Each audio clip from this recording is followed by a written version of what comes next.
Good afternoon, everyone. Welcome to the Board of Agenda meeting for the City of Little Rock. We've got a full agenda that we'd like to try and move through as quickly as possible. The first items that we have on our agenda are some presentations. We're really pleased to have with us a group of graduates from the School for the Deaf who have been through the Police Academy. Mr. Moore, do we want to call on Chief Buckner for this? Mayor, this is, I think, another example. You saw late last year when we had the Hispanic and Latino Citizen Police Academy, and I really give the chief and his staff credit for continuing those outreach efforts. So at this point, let me ask Chief Buckner to come forward. Excuse me. Mayor, Vice Mayor, Mr. Hines, Mr. Moore, City Directors, we are still what we call in continuous improvement.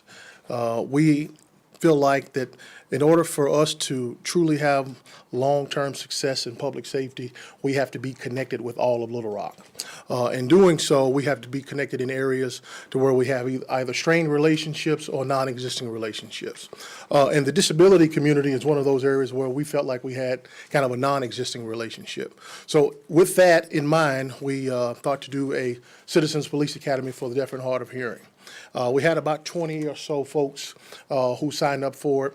And this is probably, from an energy standpoint, has probably been the most high energy group we've had, to where they truly enjoyed what we were doing. For the men in the audience, to tell you a little bit about the graduation, when we had our graduation date, the folks were very, very hyped up. And Michelle Hill, who I'll bring up here to get everything going, she's a hugger. She likes to hug everyone.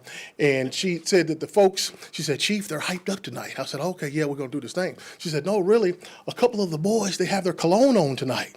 So for young men, we put our cologne on. That's a special day. So for their graduation. So this was very, very much so a learning experience for us. It was a learning experience for them. We greatly appreciate the school and the translators that helped us out. I don't know this young lady's name. It's our first time meeting her, but Captain Dustin Robertson, who's over the Northwest Division's wife, was one of the main facilitators that helped us with this. So with that said, I will put Michelle Hill up here, who was responsible for running this for us. She did an outstanding job. Lieutenant McClanahan, his whole group, Ernest Higgleman, that all of those folks in PIO office, they are really, really moving our ball down the field, and I greatly appreciate them. So we will bring the folks up, and Michelle, if you want to come up and kind of take over and kind of, we will let either you get their names or then we can introduce themselves there. Afternoon, Board and Mayor. I would like them to stand up and just let you know their name, and if you have any questions for them, they're prepared to answer a question if you have that. If not, we just greatly appreciate you giving us the opportunity to let them be acknowledged. I also have several members of our CPA alumni that are here. They are back here with the Little Rock PD alumni shirts on, so I want to also thank them for supporting our current classes that go through the academy. And this class was very challenging, but again, building the bridges in the community and helping out those that don't quite understand the law, and it's all because of a hearing or a sight, just a misunderstanding. So we built a lot of bridges with this class. Okay, if we could stand up one at a time and say your name, give your name. Hello, my name is Shaki Robbins. Shaki Robbins. Shaki Robbins.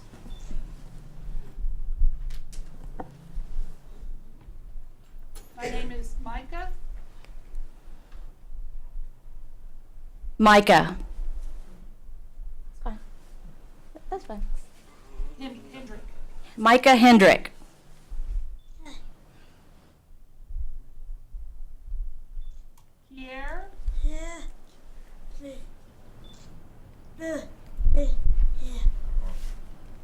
Garb.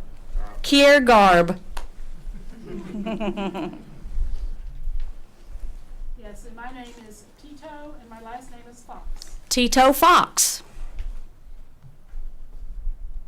Christian Ashcroft.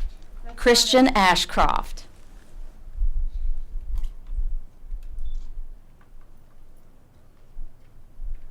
My name is Bill Hare. Bill Hare. Maley.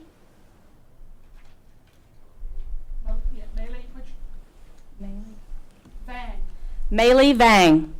Hi, I'm Lakeisha Robinson. Robbins. Lakeisha Robbins. Robbins. My name is Jewel Brandon. Jewel Brandon.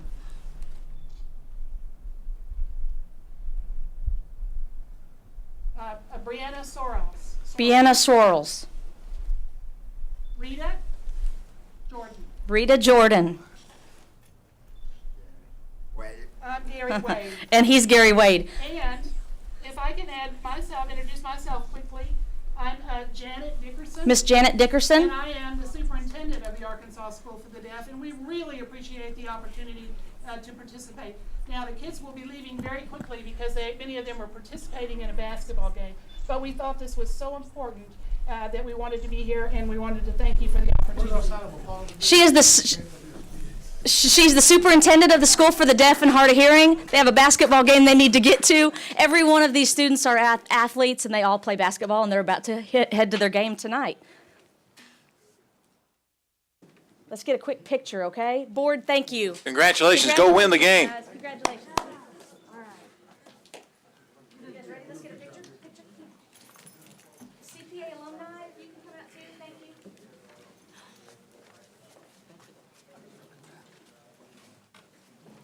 See you later.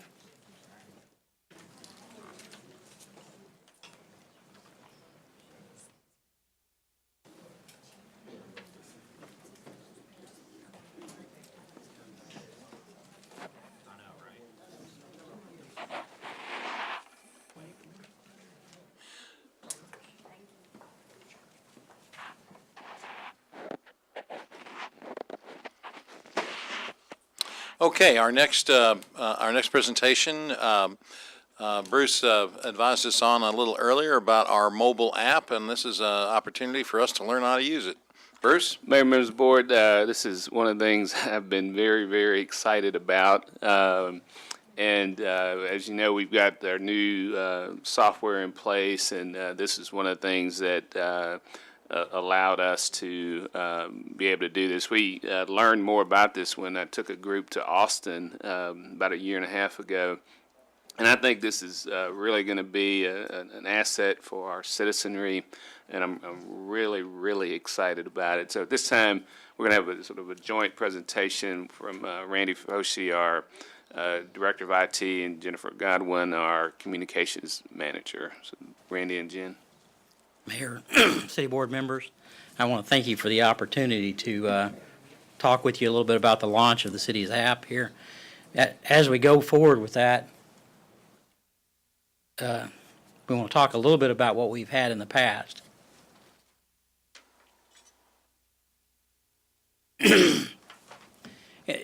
As y'all know, in 2007, we launched 311, and I think it's been a great asset to the city. I think anybody that lives in the city of Little Rock can recognize that as a benefit to us.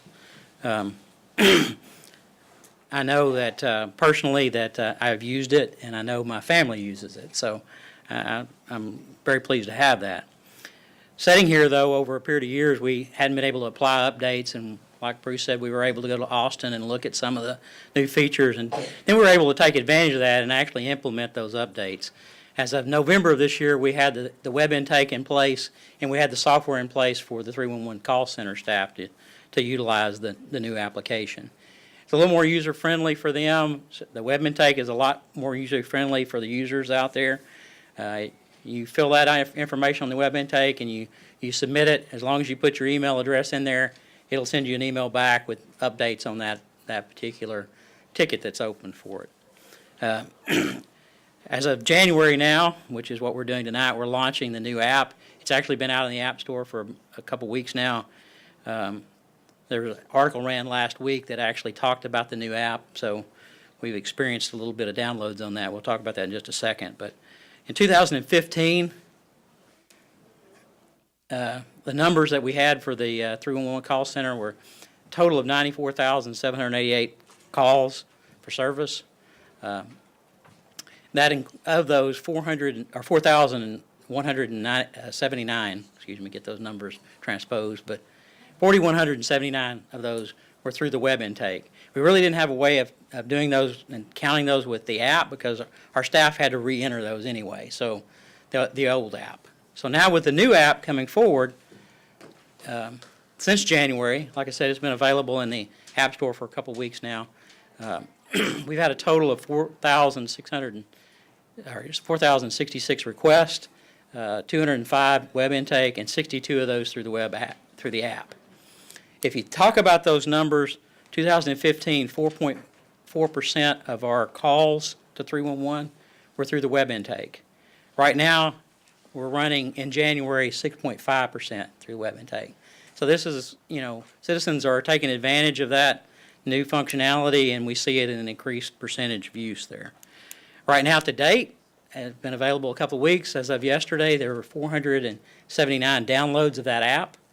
We think it's related to the article in the paper, but we expect to advertise the app, and we hope to see a tremendous outpouring of people downloading that and utilizing the app going forward.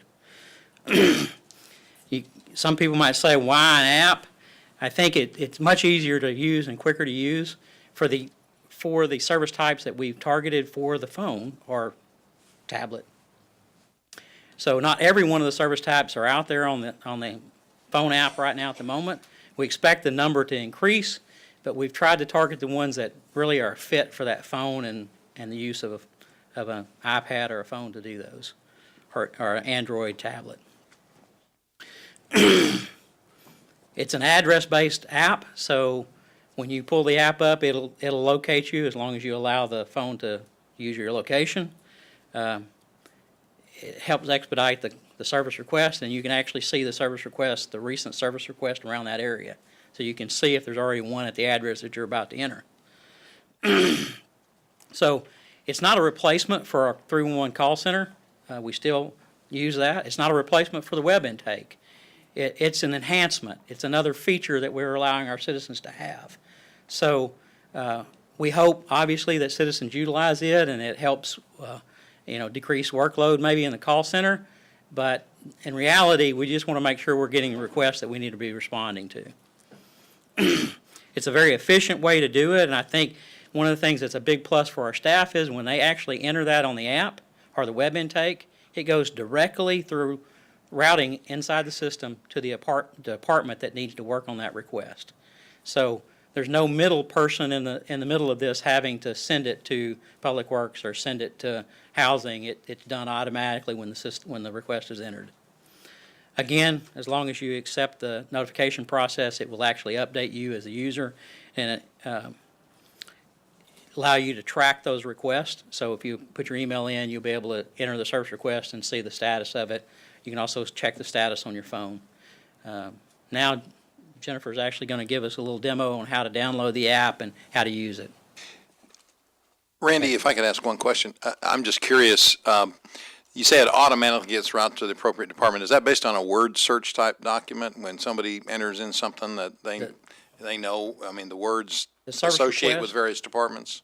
Yes, sir. The service requests that come through, there's questions underneath the covers that users answer, and that helps us route it to the appropriate department.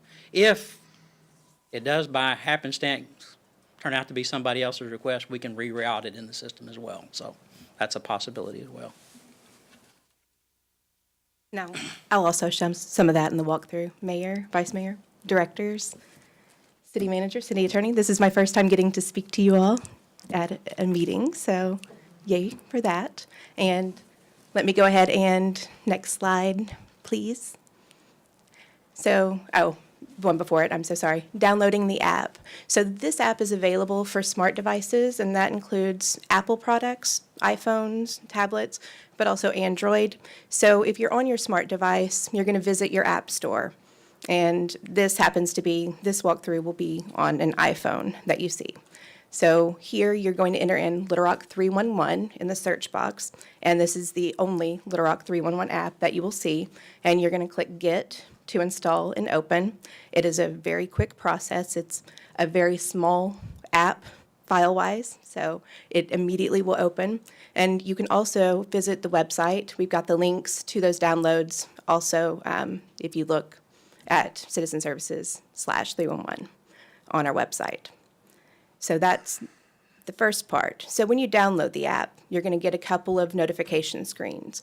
The first is going to ask if to allow notifications, and you're going to want to click OK. And this is how it's going to talk back to you. So when you enter a request, if you want to be notified of when that request is closed, so completed, you click OK. That way you're going to get that push notification. Also, you want 311 to be able to access your location.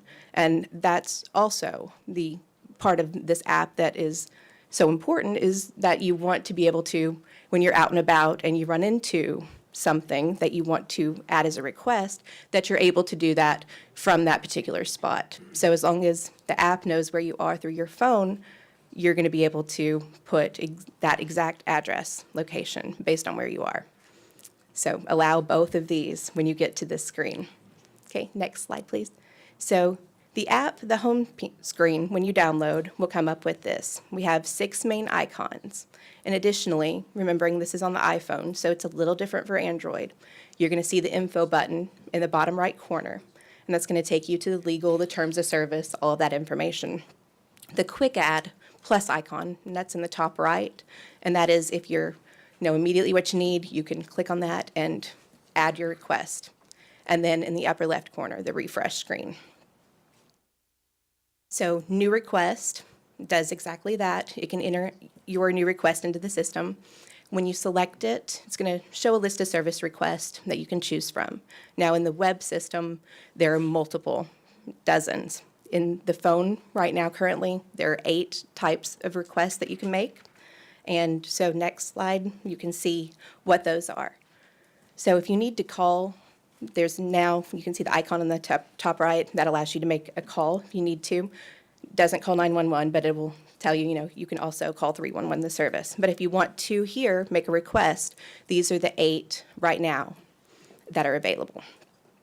So when you make a request, you can have the option to let everybody see it or only the city and you see it.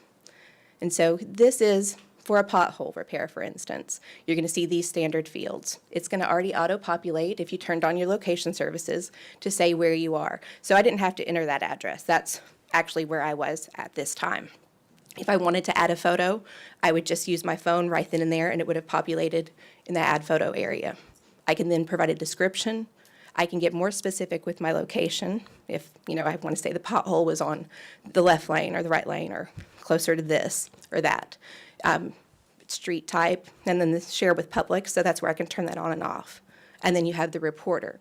So you can enter in information anonymously, or you can enter in your name, your email address, and your phone number. And that way we have that information. We can contact you. We can send you a text even that says, this has been completed. So this is, as we go further down, if I were to select pothole, I can get specific with that request. If I know what type of street it is, I can say from here I can select which type of street. So that's the request area. So my request, it's just that simple. These are the service requests that you're going to enter into the system, and it keeps a log of that. Then the FAQs, this actually links to littlerock.org, our website, for a listing of all of our frequently asked questions. The recent, this is going to show the last 100 service requests that have been made public in the system, so from everyone. And you have a couple of views. You can see the list view, or you can also see the map view, which is very convenient if you want to kind of get a sense of where in my area are people making requests. Maybe I don't want to duplicate what somebody else has already entered, so this is a way to kind of gauge that before you enter. Favorites, you can select your own or others that you want to follow to see if it's been finished and closed out. So you can just click on a request and say, make this a favorite, and then they're all going to be stored here until you click off and make it not a favorite. And then your reporter icon. This allows you to enter your contact information. You only have to do this once on your device, and then it saves that, and it knows who you are, so as you make future requests, it's in the system. So after a request is submitted, as Randy mentioned, it's automatically entered. There's no manual input by anyone else at the Communications Center. It has a unique identifier, so it's trackable. By entering your reporter information, you're going to be able to track this. If you started it on your phone, you can then go to your web to your computer and look at it on the website, and it's there too, so multi-device. And again, it routes to the appropriate department, except in the cases of other, and then there might be some more clarification that has to be made with that. So what's next for this service? We can add service request categories as needed. The 8 that were picked were based on what was practical for people to use on a mobile phone. And so that's why you see those. But as we grow and get requests, we can add those categories. We're monitoring this to assess the impact on the entire 311 system, so we can know if our phone usage goes down, that people are then using the website and the mobile app more. And that's our goal, is to see fewer calls and more people then using technology to be able to make these requests. So, any questions that we might have? Director Kazor, you're recognized, please. Thank you. While you were talking, I very quickly downloaded it on my iPhone, tried to download it on my iPad, and when you go to the App Store on the iPad, it says there are no results for Little Rock 311. So is it not iPad? iPhone app that you download on your iPad. Yeah, So if you're filtering your request if you're filtering your request as an iPad-only request, then it won't show up. You have to actually you have to do the request so that it looks at apps in general, and you Okay. can download it. I'm going to try that. It should come up as a, If I put it down, if I search on the iPad, it's for an iPhone app, it came up, but that's. okay, yeah. There's no differentiation between the two in the app itself. Okay. All right, thanks. Vice Mayor Hines?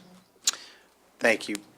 Randy, you guys, this is much improved over the previous app, because I used to use the previous app. It's much more intuitive, and so, and I've used it a couple times, so just trying to get the word out to everybody to download it. I texted a few folks as we're going over this, say, hey, they sent me requests today, say, hey, here's a new app, download it. It'll make it a lot easier. Well, and if I to can report stuff. mention, we will start ad campaign tomorrow. We're going to have a front page sticker on the Democrat Gazette and Okay. digital ads that will Super. then link directly to. You know, one of the things that I hear, so does this give us better tracking of requests also? You know, Bruce, I know that one thing I hear, well, I phoned in, and my request goes into the black hole. It is, Vice Mayor, and in fact, I was going to point out, of course, Laura Martin's our 911 coordinator, but some of you might not have met our 311 coordinator. He's very sharp.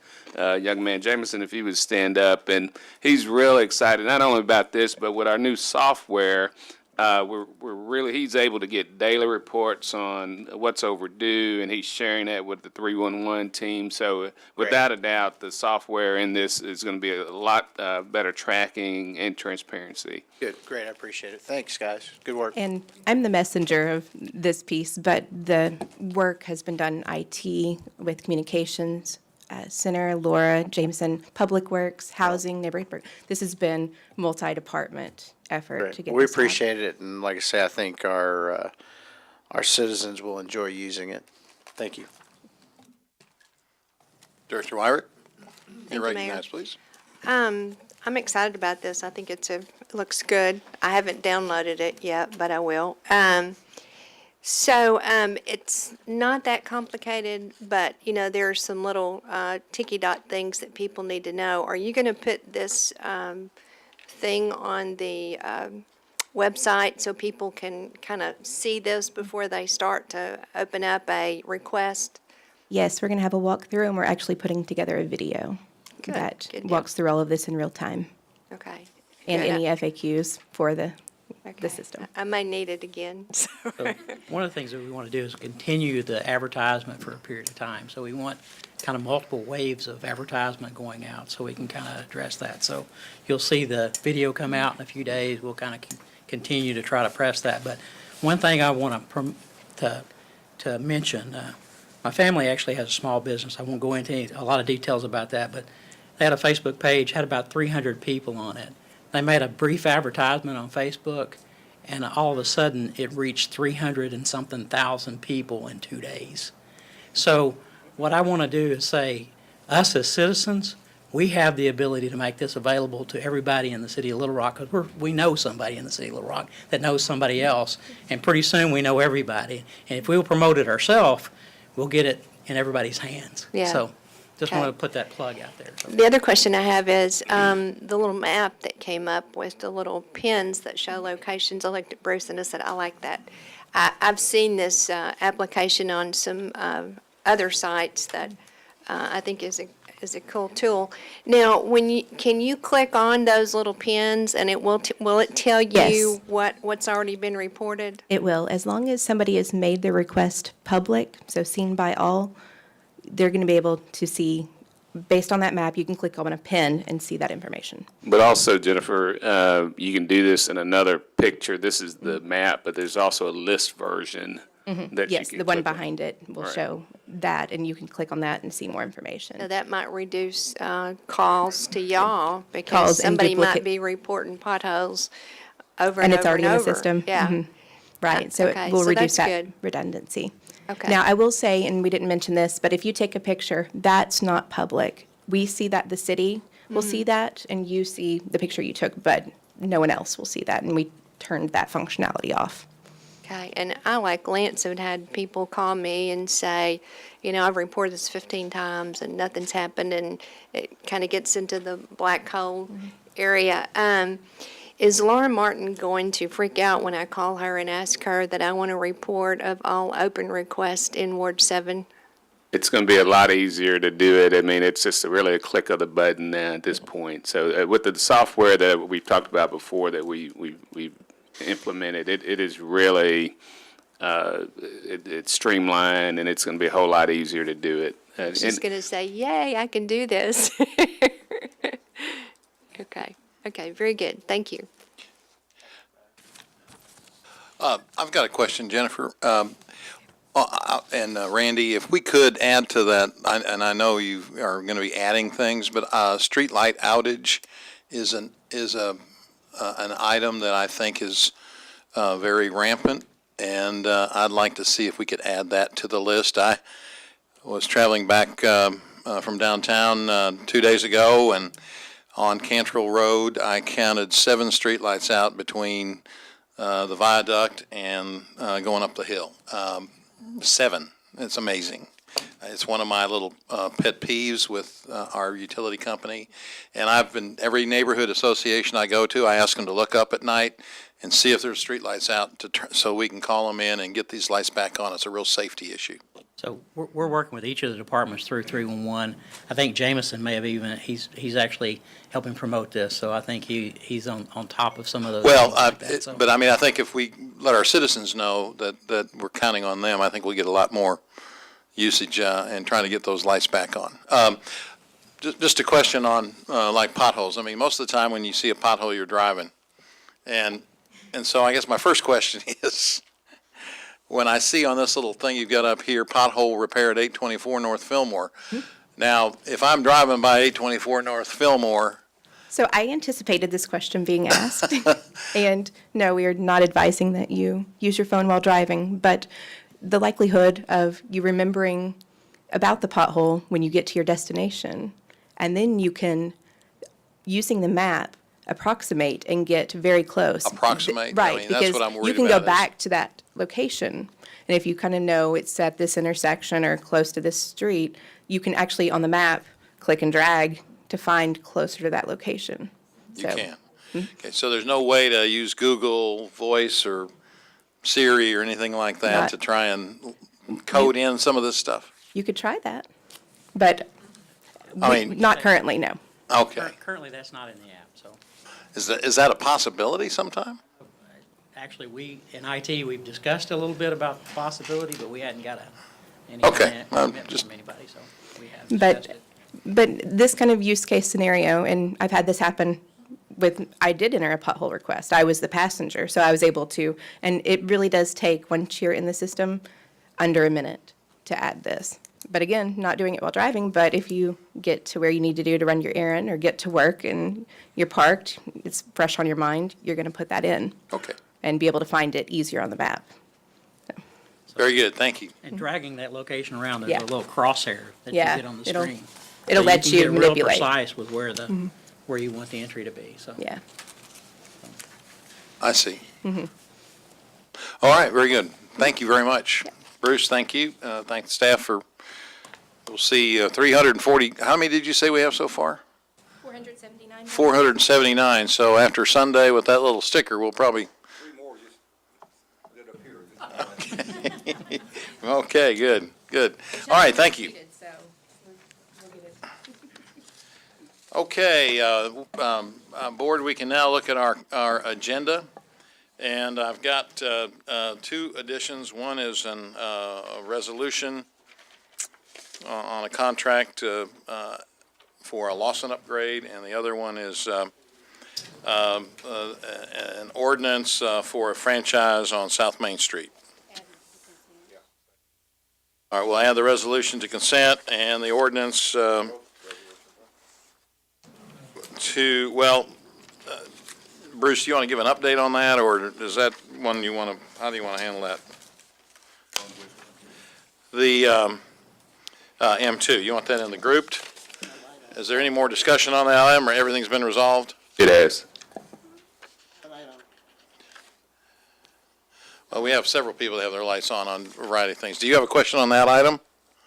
I'm concerned as to how it was able to work when about 6 or 7 months ago, I had approached the staff and everybody about this. If you pull your microphone to you, Director Hendricks. I said about 6 or 7 months ago, and I have all of my emails, is that, and it went through the chain of command, administration, the staff persons, and this was not feasible. Director Hendricks, it's not the same proposal that was before you 6 or 7 months ago. It's the same address. It's the same address, but we've been able to work with the applicant to come up with a viable solution for both is that? sides. And what is that? Basically, it's to grant a franchise for the use of the right-of-way. We worked out ADA issues. We worked out an annual cost. And I think going forward, this is how we'll approach these items. This was a very unique item that before the city at that time. And again, it's the same address, same concept, but it's a different proposal. Okay, is it costing the city? It's not. Okay. Bruce, I know there were a couple of diagrams and descriptions. Can we make sure the board members get those? Sure. Okay. We'll link them on Friday. Okay. So if Director Hendricks, if you want to see how it was resolved, there are some graphics on it that we'll make sure get sent out to everyone. Okay, you know, I'm not easy to please. That is not a surprise. When it comes to, you know, at first this couldn't happen and now it's happening and all of that. You know, I keep good records, as I told Mr. Moore. Thank you. Well, we'll make sure you get a copy of it. And try to please you in the same time. Is there any other questions about those 2 additions? Okay, we can now move on to the other items on the consent agenda, 1 through 5. Are there any questions on 1 through 5? Director Wright was first, and then Director Adcock. Yes, go ahead, Doris. I'd like a presentation on number 4 regarding the eminent domain. I'll ask Mr. Honeywell to come forward. Again, this is just our standard request when we're having trouble acquiring property to move forward the particular bond issue or projects. But John, if you want to go into specifics. Certainly. Mayor, Board, Director Wright, this is one property that we haven't been able to get communication back from the property owner. It's the very, to try to describe where it is, you have Shackelford and you have Shackelford Pass where they come together, sort of in a Y intersection. This is going north from 36th Street. I'll show you where, but there's I know where Shackelford Pass is. I did not, what project is this? Because I wasn't aware that we were doing anything down that far. well, we're extending sidewalks up Shackelford to connect the 36th Street Right. improvements. This is part of that sidewalk extension to connect everything up to the shopping center. So there's one section where we're putting in sidewalk where we need to get right-of-way across this particular piece of property. So the Shackelford Pass, This is up on the Shackelford Pass side, on the west side of Shackelford and Shackelford Pass intersection.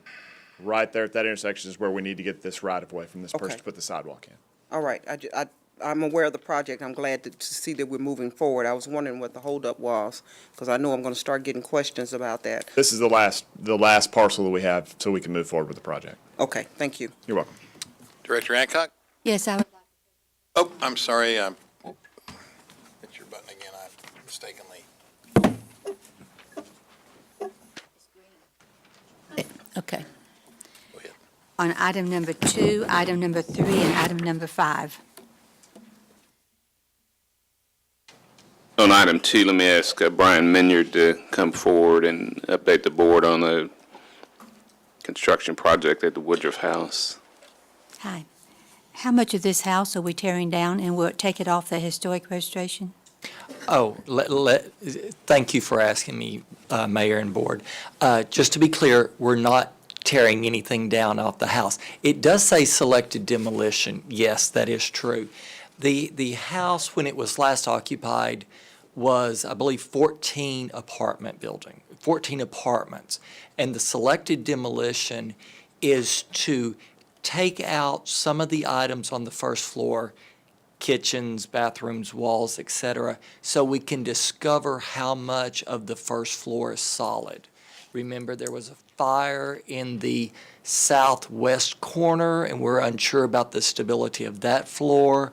On the east side, one of the apartments has a huge hump in the floor, and we're unsure exactly how stable that is. So to take out carpet, to take out linoleum and get down to that original floor, that's the demolition we're talking about. We're trying to get back closer to the original layout of the rooms, and that's the demolition.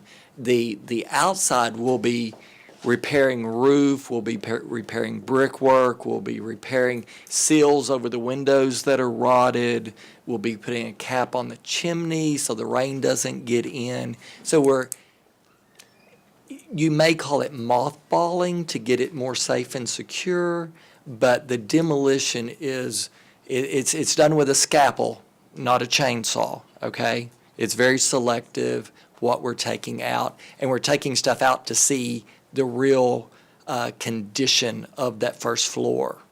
Do we have a rehab plan yet for the building? We're working with the Quapaw Quarter Association, and our plan is after we do this, that people should be able to walk into the building and see it more for the use that it could be, instead of seeing all of these kitchens and bathrooms and drop ceilings and bad 70s carpet. Okay. Well, the word demolition concerned me. Yes, and I agree. That is kind of a scary term when you're talking about an 1852 building that we're trying to preserve, but it is very selective. Myself, AHPP, and the QQA will be on site every day to check and make sure things are going right with this contract. So we're going to monitor it very closely. Okay, thank you. Thank you. Director Hendricks? Thank you, Mayor. My concern is, maybe to Mr. Moore, where is this $54,000 coming from? It's a grant. Grant, we had Brian. Boy, you all can really get grants, can't you? I do my best to get grants. And where's this grant coming from? It came from the Arkansas Historic Preservation Program, the State. Department of Heritage. Yeah, Department of I'm Heritage. familiar Yes, with the yes. department, okay. Yes, that's where the grant came from, yes, ma'am. So it seems like even though we paid to, way back, I'm talking about when this was before us, we spent some money on that, but this is a grant, this is different. Correct, Okay, yes, thank this you. is a grant, thank you. Director Hancock, didn't you have a couple of other questions? There were two other items. Mr. Moore, item 3, is this the same roof that we've used in the past? Yes, ma'am. Kevin, if you want to come forward. I would like to know how many houses or how many lots this company has sold, because I've watched that list and it doesn't seem to be going down. And why would we do another contract with the same company that hasn't had good results? Well, the properties that we've had in the past, Century 21 has sold pretty much all what they listed. Now, as far as the land bank, I would have to get that information for you. Everybody's light on. I'd like to have that information of the outcomes that we've had with this real estate company and why we didn't go out for bids or to look at other companies. Yes, ma'am, we did do a RFP, and we had 3 respondents, and out of the 3 respondents, the selection committee selected Century 21 United based on the experience from the past that we had with them. Well, I need to see what the outcome has been because I haven't seen much results from this company. Okay. Okay, thank you. Yeah. I would like to leave this separate, Mayor. Okay, we'll hold it separate, and Bruce, if you could get that updated information to us then- by Friday. Item 5, please. Item 5, which is Mr. the, Jones? The self-insured. Mr. Jones, would you explain to me how this works, please? Well, this is through the municipal league, and this is the premium for all of our, well, I say all, maybe about 1,150 of our vehicles and equipment through the municipal league, and this is our insurance, liability, and collision. What type of deductible does it have? It has $100 deductible, I think, Director. I'm not for sure. Before I make sure, let me see what that $100. I know that we have quite a few accidents with police cars. Sometimes even we have brand-new police cars that have accidents. Yes. Do they replace at the total cost? Well, let me back. I know this is $1,000 deductible that we do have for the vehicles. We have to pay They the pay at first the total cost of the new $1,000. one, or do they depreciate it quite a bit? It don't depreciate that much, but that's $1,000 for all of our pieces of equipment. First $1,000 we have to pay ourselves. Total, Yes, not per car. per car. How many Per how accident. many accidents, or how many cars do we use insurance on per year, or vehicles? Director Hancock, I don't have that figure before me, but I certainly can get it and get it to the city I'd like to managers. know how many vehicles we have damage on per year, Okay, because sure. I'd like to know how many thousands we're spending before we are using our insurance. I certainly will. Okay. Our accidents has gone down quite a bit this past year, both through the police department and other departments. So we've been very cautious of the accident that we can prevent, but certainly those that we can't prevent, we're having those. But our accident report has gone down tremendously this year. What percentage of our accidents are the other party insured? I'll have to get that information to you And as does well. does uninsured too? Does Yes, this cover uninsured? yes, it does. Okay. I'd like to know just how many accidents are caused by people that are not insured now. I sure will. Okay, thank you. Wendell, I'd like to know what the individual, I'd like to, by category of vehicle, the premium is Okay, sure. for the type of vehicles there. If you could provide that I too, will. please. Yes. Thank you. Yeah, Brad? Wendell, you mentioned earlier that it covers most of our vehicles. What vehicles are we not covering? Well, out at the landfill, such as our bulldozers or those type of things, that is part of the property insurance. Okay, So so that's what I Is was. it covering every vehicle that gets on the street? Yes, yes, Okay. all of them, yes. All right. Okay, very good, thank you. Okay, we can move on to the planning and development items 6 through 19. Let me ask if there's any questions. Director Hendricks, you're No, recognized. I had the assistant manager tell you, Mayor, that the lights were on. I wanted to talk on 3. Go ahead, on item 3? Okay, go ahead, Would please. like to get that same information that Director Adcock has asked for, and I'm concerned about the real estate company that we're using. Did we get bids, Mr. Moore? Is this just arbitrary to go to Central 21? Hendricks, Mr. Howard said that we put out a request for proposal, and we received 3 bids. I select a committee to review the bids, and they recommended this group. So we'll provide the information to everybody. I really wish that when you get that few, as many real estate companies as we have in the city of Little Rock and a former broker, I don't buy that we're going to stop at 3, try again. Director Hendricks, we go through a public bid process. It's open to every company in the city or in the area. There's an exception to every rule. Thank you. Director Wright, you're recognized, please. My question is way over, so if somebody else has something, but I want a presentation on 16 and 17. 7 and 9. Request for a presentation on 7 and 9. Will come back to me. Mr. Brzezinski.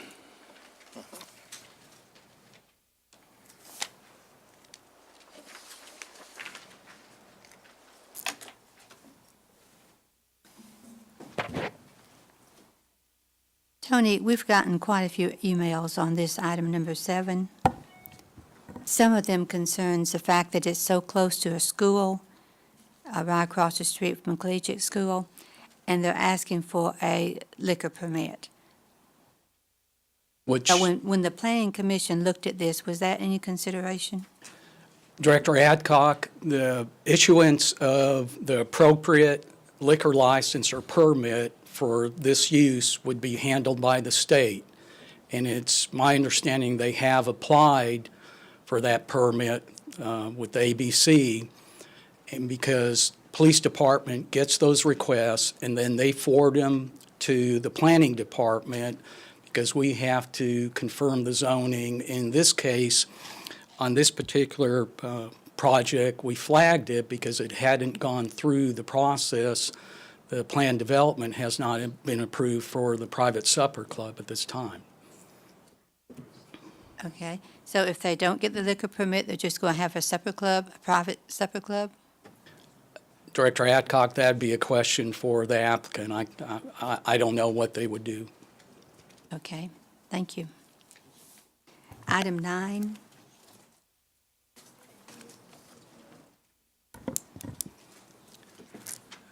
Director Adcock, Mayor, Vice Mayor, members of the board. Item 9 is property located at 10,600 I-30. This is west of the Mableville Pike interchange with I-30. It's on the north side of the frontage road. And the request before you is to rezone the site from C3 general commercial to planned commercial development to add as a permitted use equipment sales and service, which requires outside storage, display, and that's not permitted in C3. So they're going to maintain the C3 uses, but add this equipment sales and service. Is that, my concern is back on Baseline Road. Are we going to be looking at just the back of equipment and everything? That area really needs something to make it a little more desirable. If the site plan shows a majority of the property north of the building, that's between the building and Baseline Road, to remain as a wooded area. They will go in there and clean out the dead debris, the underbrush and things like that. And the same applies for the area between the building and Childress Road. So a good percentage of the property will remain wooded or in some vegetative state. What would they have to do to Childress Road for street improvements? The boundary street improvements, whatever that calls for, they're half of it along their frontage. Okay, because that road is more or less just it used to be just a trail through there. It is substandard, yes, ma'am. Yeah. So would they have to bring it up to city standards, or would they keep the ditches on the sides and everything? Whatever, like I said, the boundary street ordinance will require for I that. guess I need to talk to Mr. Honeywell then. Can you tell me what the landscaping is going to be on the Baseline Road side?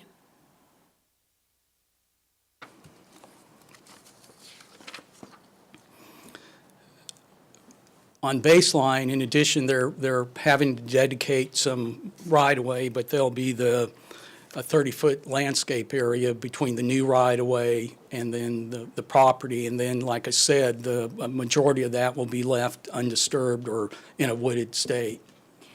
Do you know if they're going to have fencing on the Baseline side? They're proposing a secondary access on Baseline, which does show a gate. I'm not sure about complete fencing. I'll have to check on that. Tony, will they be allowed to put that razor wire on the top of their fencing on the Baseline side?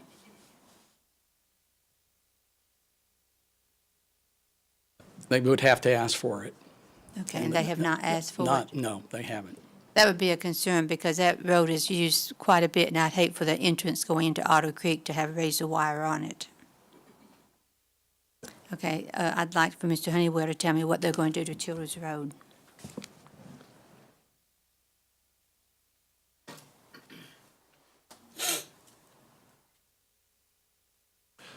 Director Adcock, our comments on this project on Childers Drive, they're going to be including their Half Street improvements, which will be 18 feet wide of road with curb and gutter, drainage, and they'll also be doing a 5-foot sidewalk along Childers Road. Okay, thank you. You're welcome. My turn? I think BJ had a question on it. Are you finished, Director Adcock? I'm next. Do you have a question on that, on that item? Okay. Okay, go ahead, please, Director Wyrick. I guess the question was for Tony, but he crept out before I got a chance to ask. In looking at the Planning Commission write-up, there was an objector. And then I think it said at the end of the write-up that they were satisfied with what the proposal was. Do you know what their objection was?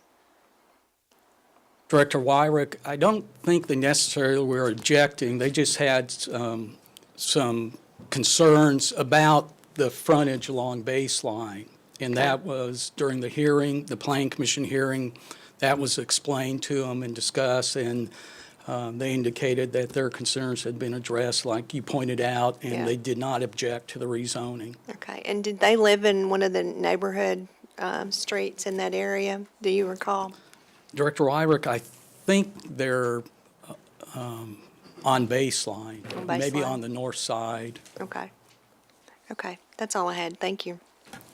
Mayor, Okay, Director Wright, you're recognized, please. I need a presentation on number 10. Director Wright, Mayor, Vice Mayor, members of the board. Item 10 is property located on the east side of Autumn Road. It's directly north of the development that has Barnes & Noble, PetSmart, and Toys R Us. The cursor is pointing that out. Then on the east side and to the north, there's the Birchwood Neighborhood Association. The property in question is currently zoned O2, which is an office district. The request is to reclassify it to a planned commercial development for a conditioned storage project. The site plan shows a total of 4 buildings, which will be developed in phases, and the buildings will be 1 and 2 stories. There's a total of over 200,000 square feet, and there'll be an office area that's pointed out there in the corner of what is Building B. And the hours will be 7 a.m. to 10 p.m. to access the facility. The office will be open from 7 a.m. to 6 p.m. And to gain 24-hour access, you'll have to pay for that, and the developer has indicated that will probably end up being a very small percentage of the users of this that will elect to have 24-hour access. The phases, Phase 1 is buildings A and B, and Phase 2, buildings C and D. Okay, I'm reading your neighborhood comments. I attended a meeting between the developer and the Birchwood neighborhood, and my understanding was that they had come to an agreement about this particular project, and there was some concessions that the developer had made as far as buffering. Were you aware of that, and is any of that in the application? Director Wright, yes, we did receive a letter from Birchwood Neighborhood in support. Okay. At the Planning Commission public hearing, what I'll refer to as agreement between the developer and the neighborhood was made part of the record. And then those items are within the ordinance that's before you. So they will be enforced. He Yes. has to follow through. Yes. Okay, thank you. Mayor, I need to, my next questions are on 16 and 17, so if someone has a question. Director Hendricks, you had your light on for an item. Do you have your, yeah, okay. All right, go ahead if you would, Director Wyrick, or excuse me, Director Right. Wright, on Okay, what you number would like. 16, Mr. Brzezinski.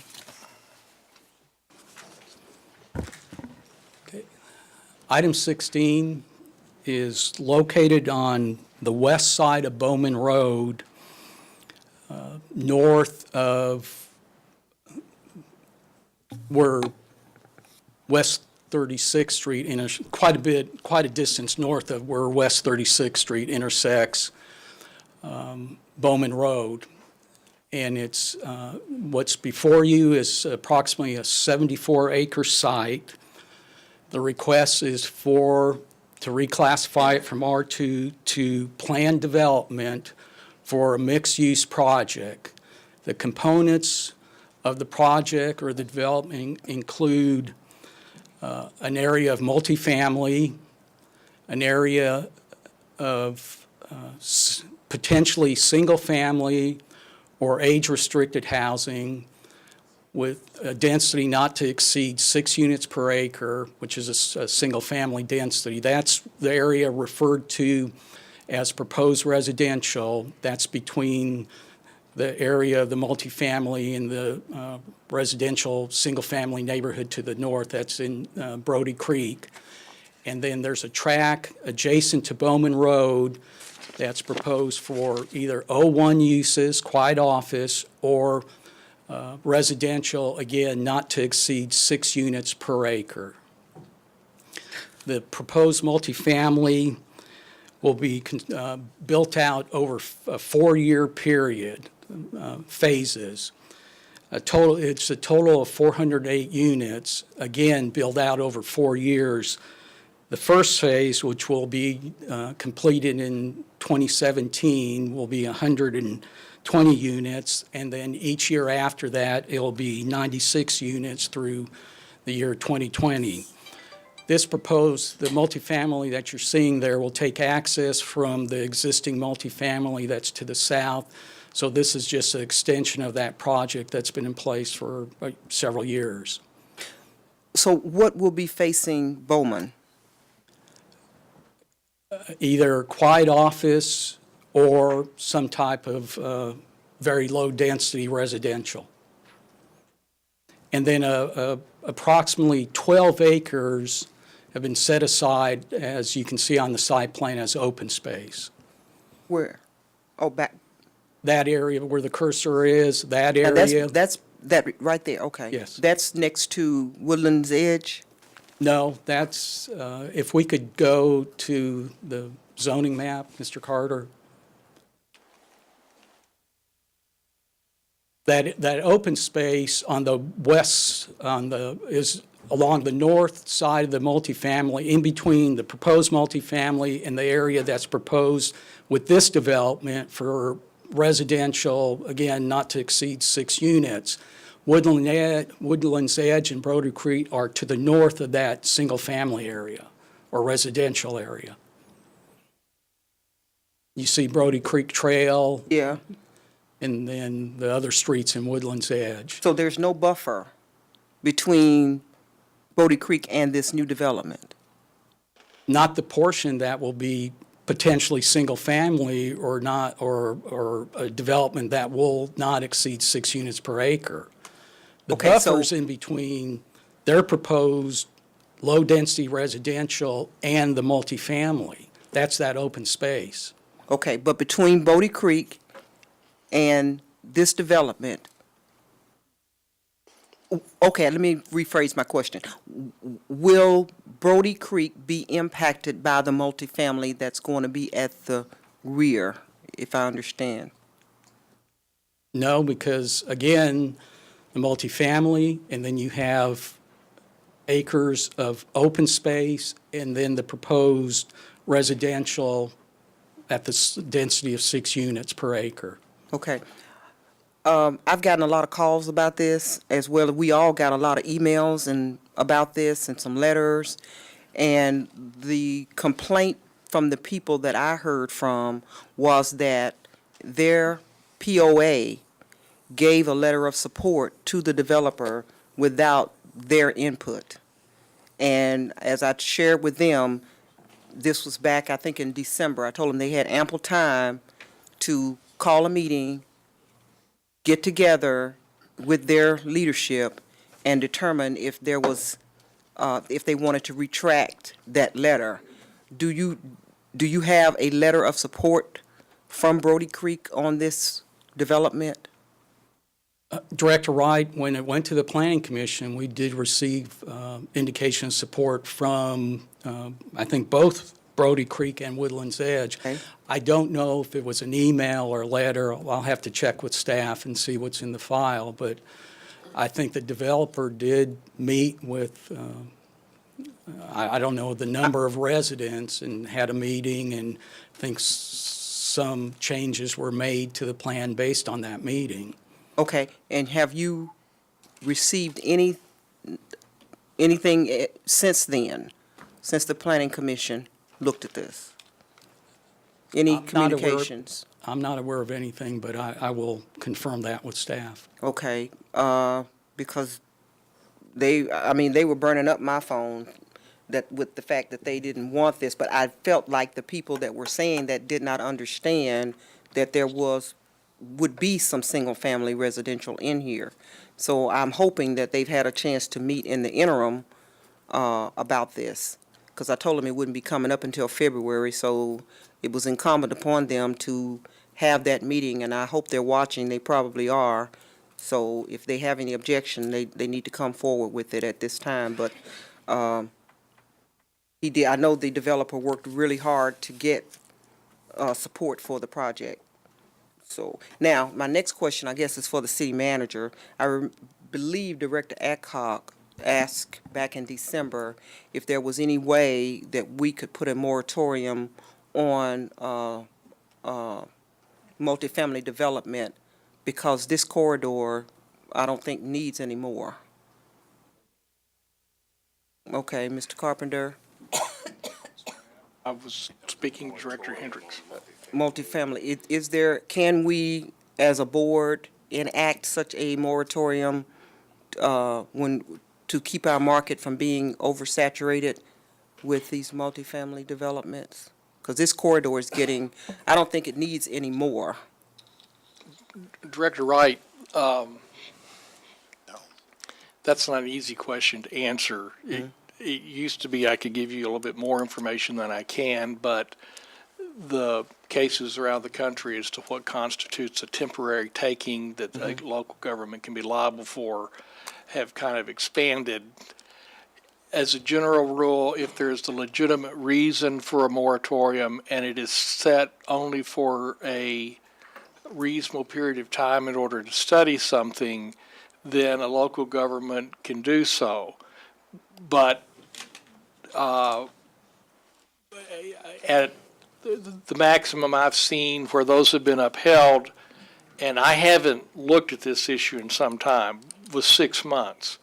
And so I think if you wanted to say this area and define the area fairly specifically and say we want to do this for a 6-month period of time and look into it, you may be able to make that work. But I can't give you more right now than you may be able to make that work. Well, Mr. Moore, I would like you and your staff to review this area, Bowman Road, from Colonel Glenn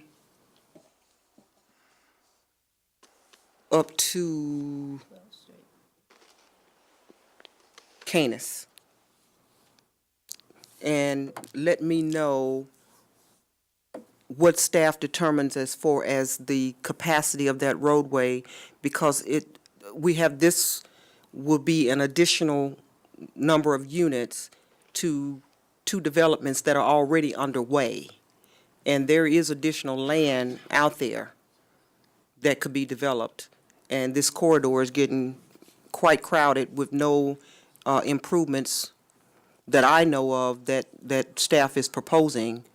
Because I have asked that question when 36th Street is moved over, what's going to happen to that huge utility box that's going to be sitting there right in the middle of the road? And I'd like a report on that. Because what I'm getting is a lot of questions from single-family property owners concerned about the density that we are bringing to that corridor and the amount of traffic that is going to be generated. And they seem to feel that we can stop this type of development from taking place. But what you're telling me is that it's problematic and that it could be viewed as a taking of a property owner's rights to develop their property. Is that what I heard you say? Saying that a moratorium can be problematic, but remember, this is a rezoning request, and nothing forces you to rezone this property to be multifamily. That's different from a moratorium. The zoning issue is whether you think it's in the best interest of the city. And if the answer to that question is no, and this is denied, then this project doesn't move forward. Okay. Yeah, this is single family right now. So, Okay. I mean, it's either, you can see the staff, you may want to ask Tony But they're saying they approve. what the staff recommendation is relative to the question about the number of apartments in the area. Tony, give me your rationale for approving this. Sign placement, and then it's Staff already is in zoned. support of it, and think the this is planning just a commission sign split placement, vote, isn't it? 7 ayes, 4 noes. I got that right this time. Did vote to support it. A portion of this property on the land use plan is shown for multifamily development. So again, we looked at this as a mixed-use project, which that's something that we try to encourage, and we felt the use mix was appropriate with the multifamily, and then again, potentially single-family or a very low-density residential development, and then quiet office along the Bowman frontage. Well, I can understand that for this site. My concern is that on your master street plan, there are probably some other parcels there that you show as multifamily. And has that been taken into account of the density that's going to be there? Well, the property on the east side, which the plan shows as mixed use, that's currently, there's a multifamily project under development there, Huge. which is appropriate land use for that location. The 36th corner, it's the West 36th Street corner, will have some non-residential uses, which fits into the whole idea of a mixed-use mixed-use category. So I offhand, I don't know what else along this corridor is identified on the land use plan for additional multifamily. Can you determine that and provide me with that information? What Yes. else could be developed as multifamily along this corridor? Based on the plan? Yes. Based upon your master street plan? Because the emails I got, people seem to think that we can stop a lot of things, but according to you all, we can on this one because it's a rezoning, if that's the board's wish. Well, as Mr. Carpenter, on any application for reclassification or rezoning before, your vote is up or down for what It's a the request legislative is. issue. Yeah. But you have not received any additional communications since the planning commission voted? I'll just have to check on that, Director Wright. Please I let me just don't recall staff saying anything at this point. Please let me know, because I did get quite a bit of info. Director Wright, I want to, I don't know exactly what part of this part is zoned as multifamily, like Mr. Budzinski mentioned. If it's zoned as multifamily, then they can put in a multifamily development as a matter of right. Right. That wouldn't be the entire parcel, though, and that's that's why it's coming to you as a plan development. And that's my question. The write-up says it's R2, single family. That's correct. The whole acreage is R2 single family. That's the zoning, but the land use plan does show some of it for multifamily development, or recommends a multifamily land use pattern. Okay. Well, several people do. Director Adcock is next on this matter. We're going to stay on this matter. There are other questions. Director Tony, Adcock, go ahead, I don't know if please. this is your question or Mr. Honeywell's question. If you look at this map that's up here, Brody Creek and all that property back behind Brody Creek comes out one entrance, correct? One entrance in and one entrance out. That's what I've been hearing from people. You've got all this housing up there that has to use that one entrance right there close to this new rezoning application. With all those people already coming out, how is this going to support all those other automobiles, and how do these people get in and out of their properties? That, I think, was the thing that I heard mostly from the people calling me and writing, was there's no way for these people to get in and out. Is there another street plan back up here someplace where people can go the other way? Director Adcock, there is access from Woodland's Edge to Canis Road at this. Where is it on this map? It's not on this map. It's further to the northwest. So it's off- quite a ways up there. But it is a access point, and it's used. Well, all I see is that there's one little entrance right down here on Bowman Road, getting all these people in and out, and then you go up the road a little bit, you have a whole nother group of housing that's getting out on one little entrance. I think those subdivisions to the north, the ones on the west side, I think we'll have to check them out. I think they have access to Canis also. Okay. And I would expect maybe a packed house on this one next week.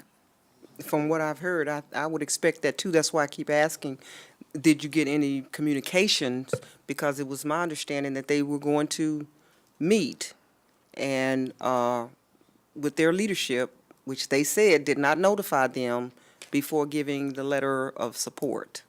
So there were some residents at the Planning Commission meeting that did object, and there were comments made to that about how they did not they know. weren't aware that the neighborhood association took a position. That's just based on what was said at the Planning Commission meeting. Okay. Well, I told them that they needed to communicate formally as one group. So, but anyway, we might have a packed house on it. Tony, did the land use plan originally have the developed apartments that are south of this site located as multifamily? Mayor, I'm not sure. I'll just have And to the same check. question on the mixed-use area where you say there's a multifamily development being developed? That's been on the plan as mixed use for a number of years. I do know that. But this other area, that the existing development. Well, land use plans, I'm just curious when that land use plan was actually enacted, so, and what kind of changes have evolved since that time. That might be helpful information for everyone. Okay. If you could provide that. Sure. Okay. Director Hendricks, do you have a question on this item?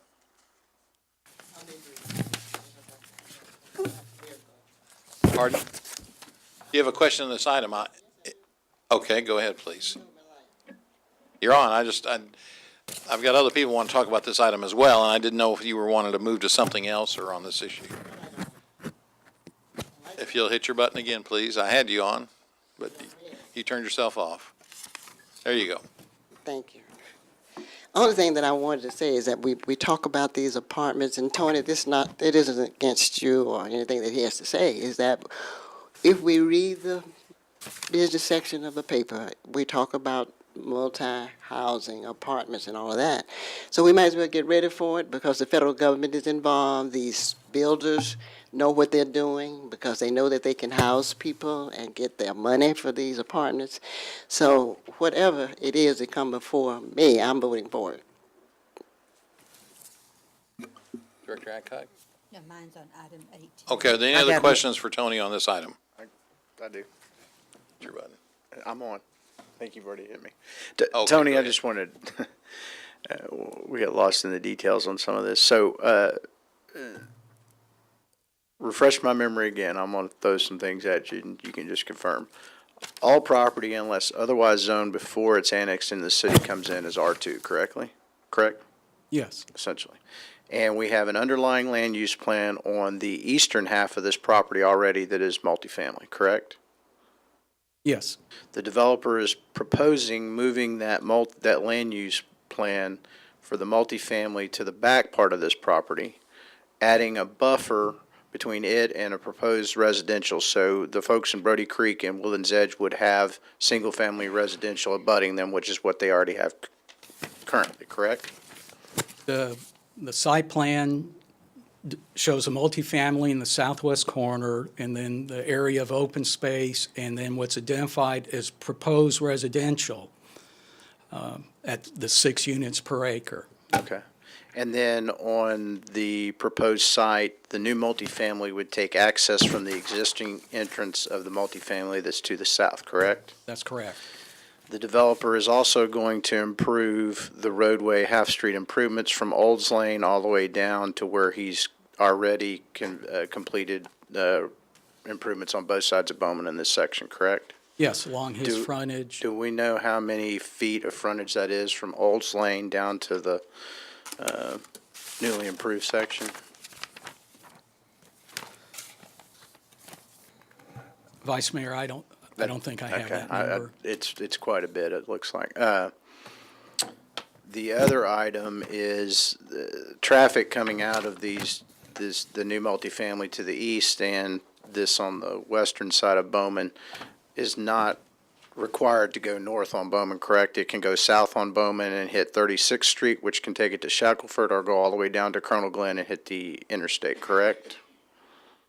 The development on the east side? Yeah, I that's mean, under- any of those, what I'm saying is Bowman still goes north and south, doesn't it? Yes. Okay, I just was curious. We were talking, and if I recollect, Brody Creek can get out of not only their entrance on Bowman, but they can come through the Woodlands Edge neighborhood and come out on Canis. And isn't there a proposed another entry exit on Cooper Orbit for the Woodlands Edge development? Vice Mayor, there is alignment on the master street plan for that. All right. Trying to think what other items. I just want to make sure everybody's aware of. Oh, yes, and the developer of all of this property has also come south on Bowman and taken out that rather sharp curve as part of his development plans, correct? There's been some modifications made to that section of Bowman. So they're actually, he acquired property to make those as part of his completing this area, correct? Is that right? It was to complete the apartments that are underway. At 36 in Yeah, Bowman. I think. They've okay. made some All right, changes. I just want to make sure. And Not this, for this development. because this same developer has done, he's got the multifamily to the east, the existing multifamily, and this new proposed development. But Tom, just convince me if I'm wrong. If we don't approve this, since the underlying land use is multifamily on the front half of this, he could essentially would he have to rezone the front half since it's R2? But since the underlying land use, would our hands essentially be tied? No, I mean, We'd have to change the land use on it? You'd have to come up with a reason for doing so, yes. You Okay, couldn't just all right, overturn I'm just it curious. tonight. And, the whole proposal here is that he could essentially by right, and I think, not by right, but essentially an allowed use for R2 is multifamily, correct, Tony? No? No. It's no. not allowed, okay. R2 is Single family. single family. It's Single family. what most Okay. of those subdivisions are zoned if they're not a Okay. planned All right. development. I mean, that's why I asked the question about the underlying land uses for some of the other properties that have already been developed, whether or not that land use assumed a variety of multifamily in this entire area. And I mean, that's a question that we don't have an answer to at the moment. But in terms of what were these others changes in the land use plan which required rezoning? I suspect they probably were, because it all was R2 at one point in time before it came in.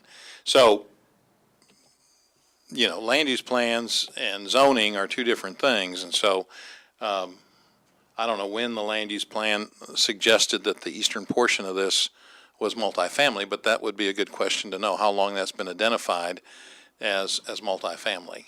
But it would still require, regardless, it would still require rezoning just to do that piece.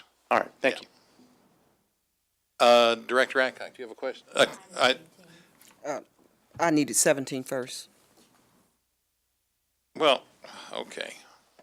I told you 16 and 17. All right, go ahead, Director Wright. Presentation on the 17th.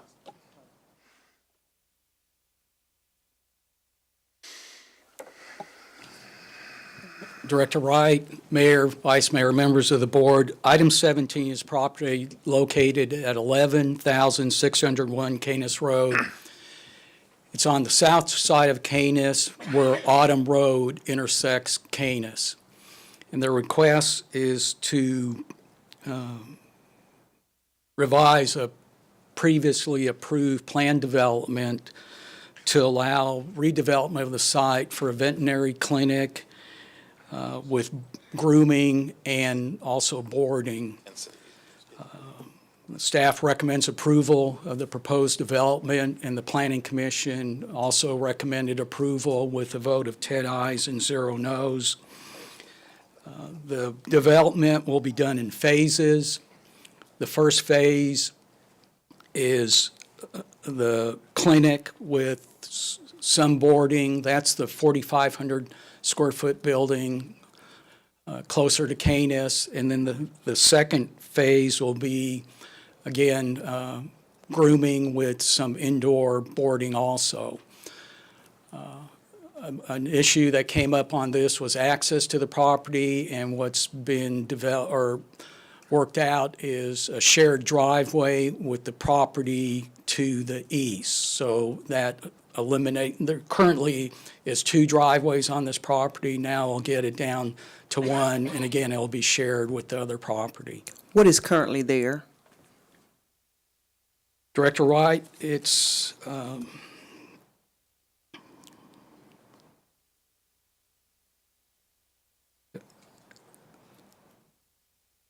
several years ago, the planned development was approved for a resale shop. I think originally it was a single-family residence and then was converted into a resale shop, which I don't know. I don't think that's still there, and I don't know if the property's occupied or not at I this remember time. the resale shop.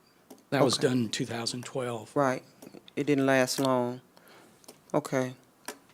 Any objections from anyone? There was a individual, I think the property owner to the west, that did raise some concerns about the dogs barking and also potential issues with smell, because there's an outdoor area that they'll take the dogs Were you to able, exercise. But the numbers that will go out at one time are very limited, and they'll have to maintain or keep the property clean, especially that outside area. but how will this impact the other businesses there that are in close proximity? Because there's something else close to this, isn't there? There is a development to the west. I think it's office or office warehouse. I'm not sure, but it is a non-residential development. So So the dogs barking could be problematic for them, do you think? that was an issue that was raised by the person that spoke at the Planning Commission. And, okay, I'm gonna go by there. I know where this is, and I'm trying to visualize the dogs barking and how it would impact that business or businesses that are there. I mean, again, that was raised. The Planning Commission heard those comments, but voted to support the application as submitted. Okay, thank you. Director Hancock, which number did you ask for? 18. Oh, all right. Tony, if you would, item 18, I guess it's time for all sorts of daycares for pets. Yeah. We have another one. Letters for this and letters against this. And so No, I got a call some about it people today. don't think it fits in Riverdale, and other people think it would be great for the people in Riverdale to have this option of a dog's lounge. I'm all for it. Yes, that's what came out at the Planning Commission meeting. The neighborhood immediately to the west, the Riverside neighborhood, I think it's referred to, they are in support of the application. At the Planning Commission meeting, there was a resident from that neighborhood that spoke against the request. But the Planning Commission voted 10 ayes, 1 no to recommend approval. Staff is recommending approval. The property backs up to the railroad tracks. It's non-residential to the north and to the south. It's on Repson Park Road that carries a pretty good traffic load. And I think the applicants have, I know the applicants have secured the services of a sound engineer and have done he's done a sound analysis. And we have a copy of that report, but I'm not qualified to discuss what that report says because it gets into the type of equipment. But this past Saturday, myself, Donna James, Director Webb, met the applicants and the sound consultant on site.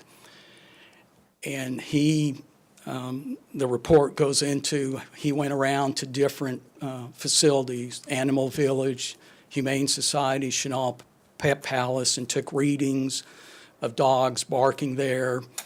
And then I guess he made a tape, and he played that tape inside, and it equaled, and that's not the right word, but it'd be over 50 dogs barking at one time. And we all went outside, and the reading inside was very high. Outside, the reading dropped off dramatically, and I'll admit, I don't have the best hearing, but it was very difficult for me to hear those dogs. And everybody else, Director Webb was saying the same thing, and Donna James. But again, he'll be able to go into a lot more details about what he's I know done. one dog barking, even several streets down from you can get your dog barking, and that's what the neighborhood said, was that they was not so afraid of hearing the dogs bark as their dogs hearing the dogs bark and then having to join in. So, was anything done going over into that neighborhood? I'm sorry? When you tested the sound, you said you went outside. Did you go outside as far as over into the backyards of those homes? We went on to the west side of Repson Park Road. We did not go onto private property. We just stayed on the street the best we could. And again, it was difficult to hear at least that sound of the dogs barking. Okay, thank you. Isn't there a train that goes by there daily? That's, it goes by, yeah, but it's a logging train of some sort, isn't it? I wonder what the noise level is with the logging train. I can tell you from playing golf what the train sounds like out there. What does it sound like? It is not quiet. The train doesn't make a dog bark.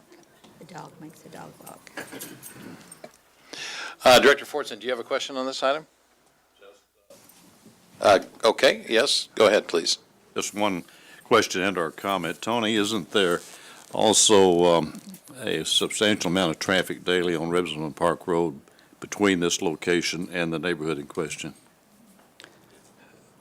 Yes, and I don't have a traffic count, but as we were standing out there, and this was about 11:30, 11:45 Saturday morning, there were quite a few cars going back and forth. Well, I'll ask you a subjective sound question. Could you hear the dogs over the cars?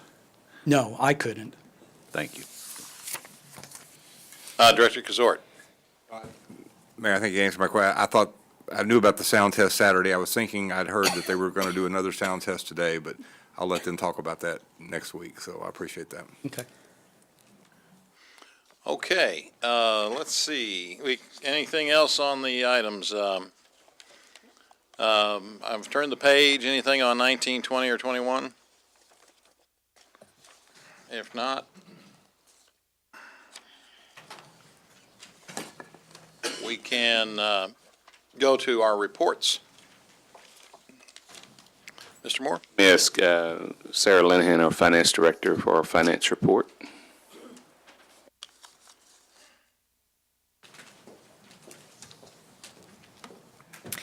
Good evening, Mayor, members of the board.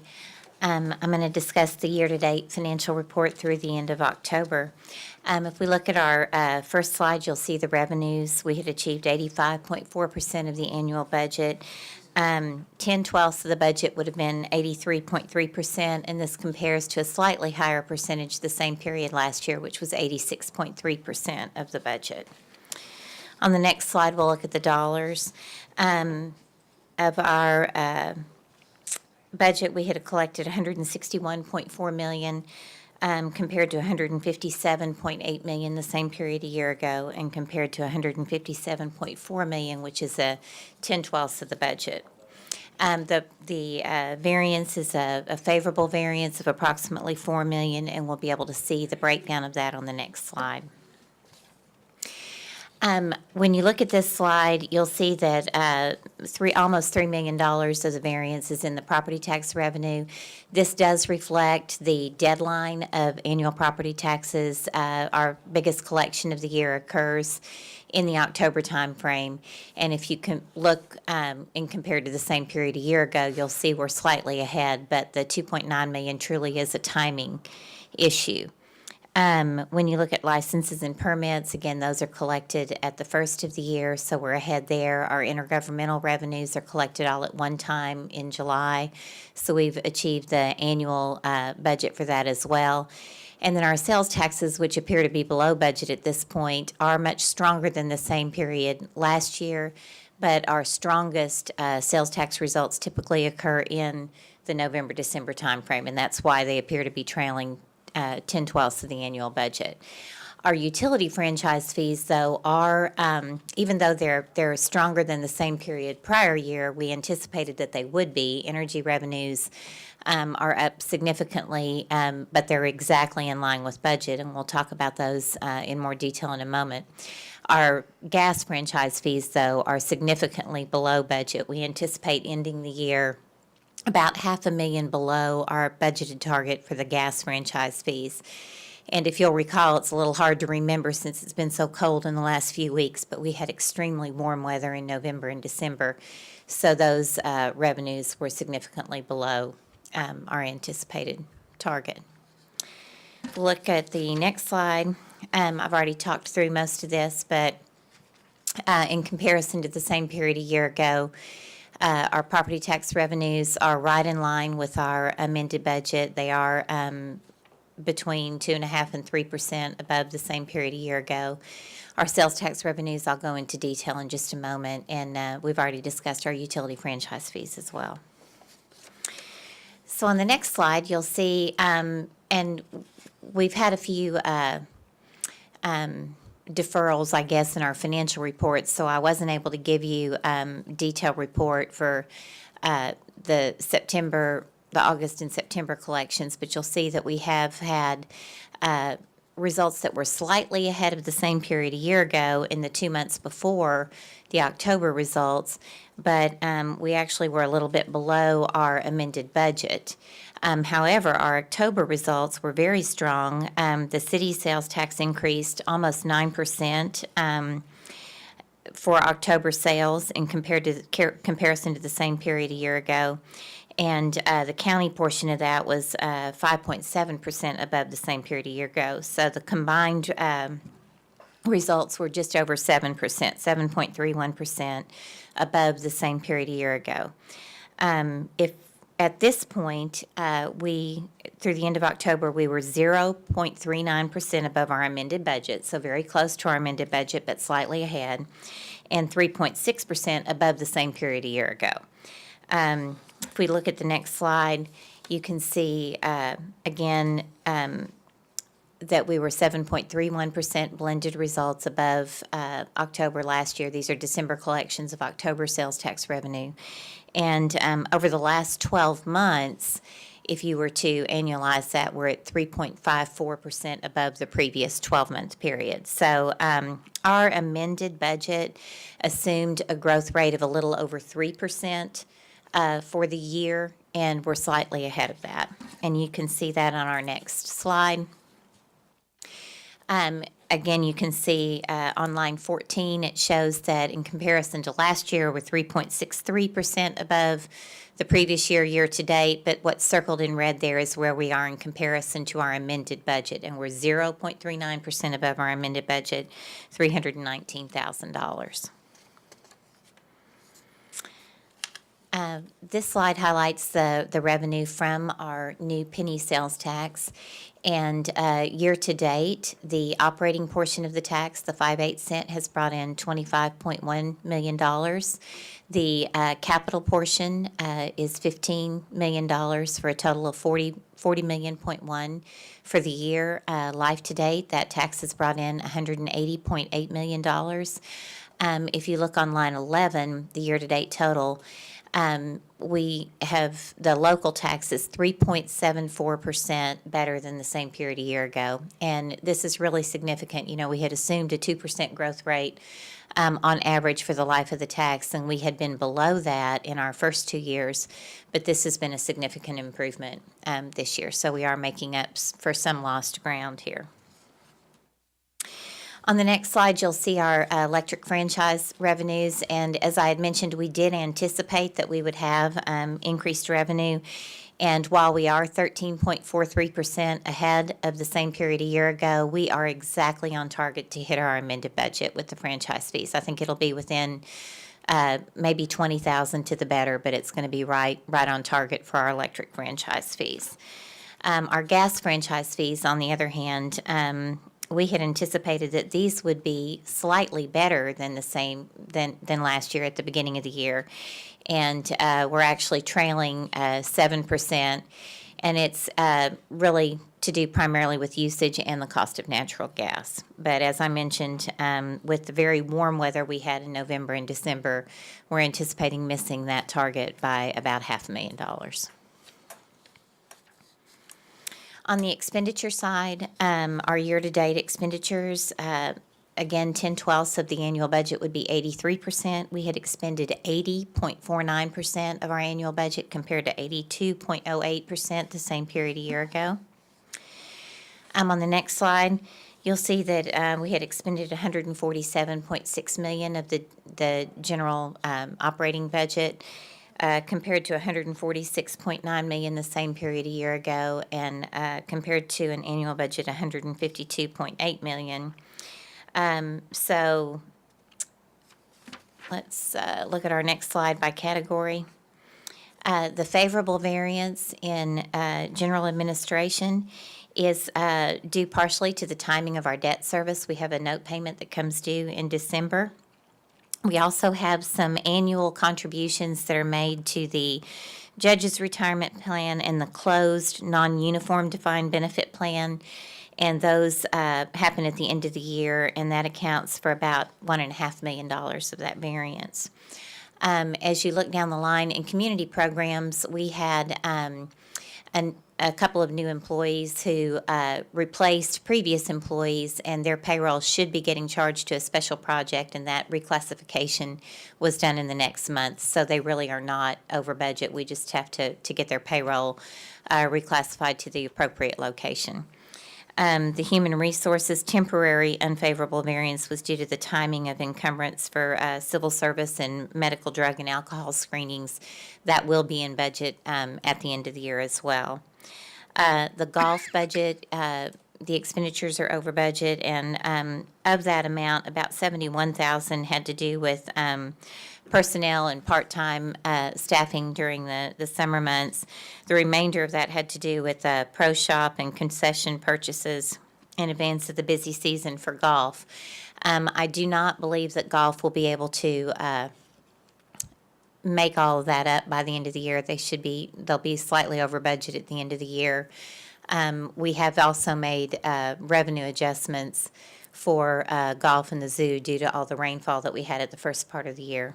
And then fire, 713,000, the negative variance that's showing up is 342,000, but 713.9 thousand is due to the timing of pension contributions. They are not actually over budget, and they will be in line with their budget at the end of the year. Police is showing a very favorable variance, but again, over 2 million of that is due to the timing of pension contributions. And so they should be closer to their budget at the end of the year as well. As we turn the page now on our vacant positions, as of the end of October, against a budget of $6 million, we had achieved $5.7 million in vacancy savings. There were 118 budgeted positions that were unfilled as of the end of October, and included in that amount were 33 police officer positions and 2 higher-level uniform positions. We have had some additional retirements through the end of the year, and so that number will increase in the police department. Our vacation and sick accrual, we had increased by $400,000 during our budget amendment, so we went from an annual budget of about $740,000 to $1,148,000. We had expended $884,000 of that through the end of October, and I expect us to stay within that budget through the end of the year. The next page just highlights kind of the trend on our vacant positions, and you'll see we're right at where we were last year at this time, at 118 vacant positions. We had a dip in July with our police school, and a dip in February with our fire school, but then with retirements and turnover, we had moved right back up to the 118 vacant positions. And that concludes the financial report through the end of October. Are there any questions? Okay, good. Thank you, Sarah. Are there any questions? Thank you. Hope November and December look as good. Or better, yes, definitely. Okay, Bruce, we have the final item on our agenda, which is a legislative update. Sure. Mayor and members of the board, I sent you out a memo late last week before the storm that's highlighting our legislative approach for 2017. This is our first round as we prepare to move forward with the league's packet later in the spring. So I've asked Emily to briefly go over the items that we sent out last week and see if there's any questions. So Emily. Thank you, Mayor, Vice Mayor, members of the board. Good evening. The 3 items that I've worked with staff for the last bit to come together to bring forward these items to you. And the first item that staff would like to pursue came out of the purchasing division of the finance department.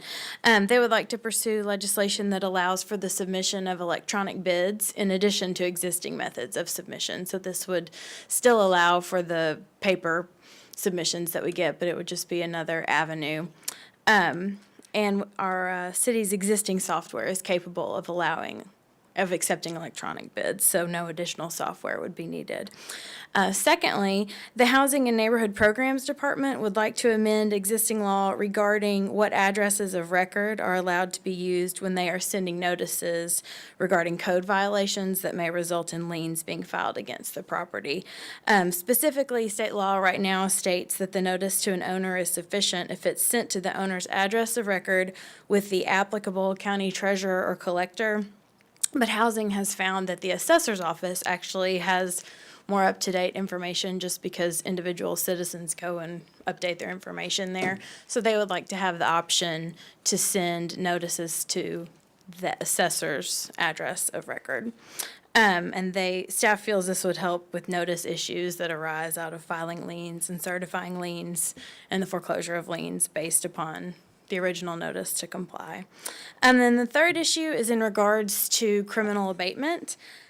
Specifically here, staff would like to expand the instances in which the city is able to file a civil suit against a property owner in cases of criminal abatement. At present, a property owner must participate in a crime on his or her property for the city to be able to file a civil suit against the property owner. However, there are instances in which a property owner may be is aware of illegal activity on his or her property, but is not addressing that illegal activity in terms of stopping it or preventing it. And so the city currently can't file suit against the owner in those cases of criminal abatement. And so we would like to expand the scope of when the city can file suit against the owner to include those instances when the property owner is aware of criminal activity. And those are the three items that city staff would like to pursue, and I'm happy to take questions on any of those now. And then if there aren't any questions, I can go on to, there are a couple other items of interest I just wanted you to be aware of. These two items are currently in the Municipal League's policies and goals for the current year, and it's anticipated that they'll be included in their next round, which is still to be determined, but so these are things I'll be watching, and I think they're of interest to you as well. The first is in the Municipal League's current package, and it's a resolution that supports a significant increase in the appropriation for the use of historical rehabilitation income tax credits. And as a reminder, at the July 21st board meeting, board members requested that staff look into additional incentives for developers that could be pursued in the 17 session.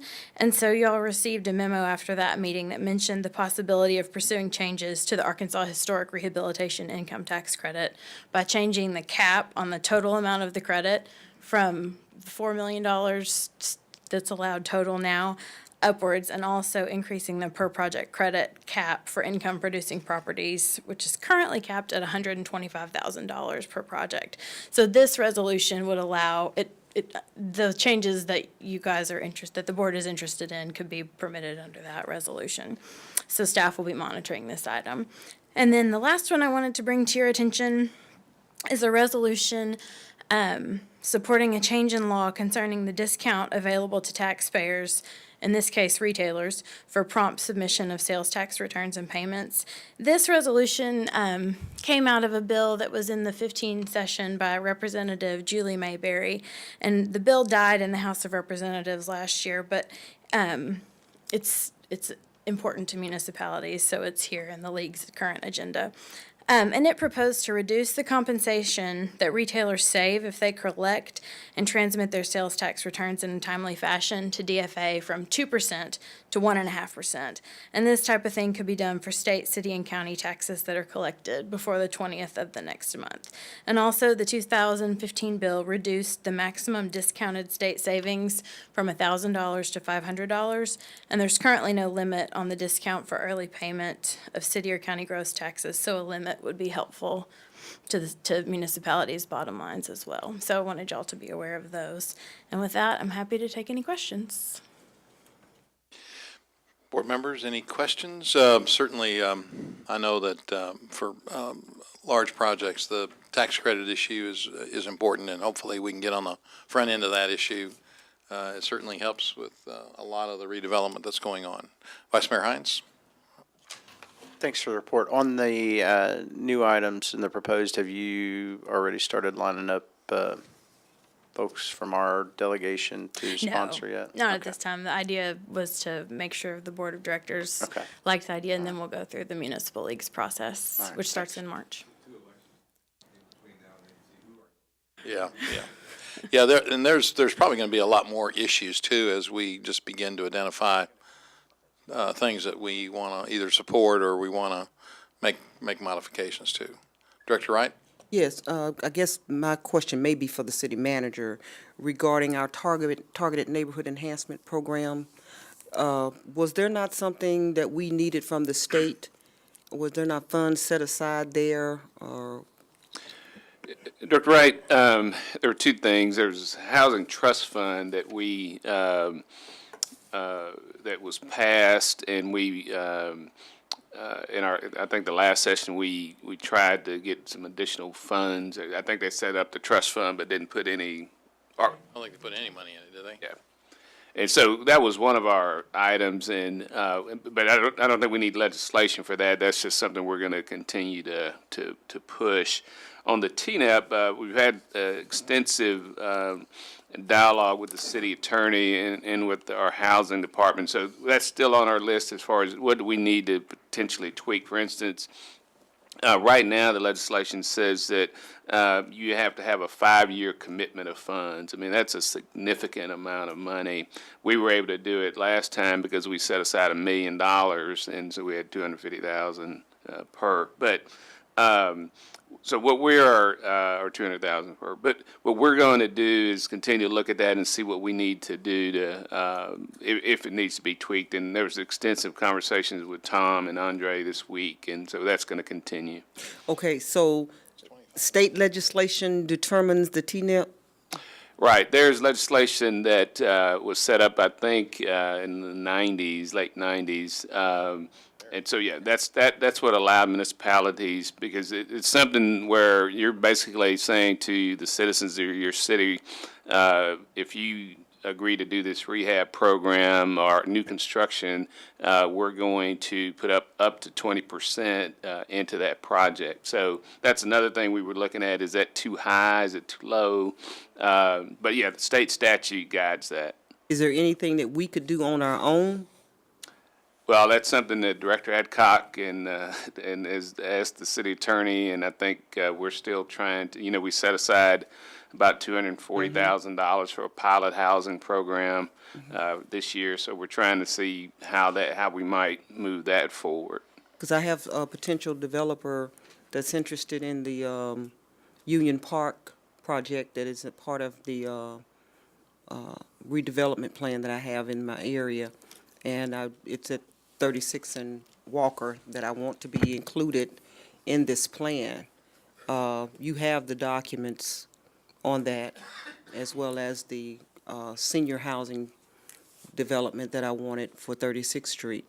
So I would like to be kept abreast of whatever plan we come up with, but I do have at least 2 developers have said that they're interested in the Union Park Townhome project.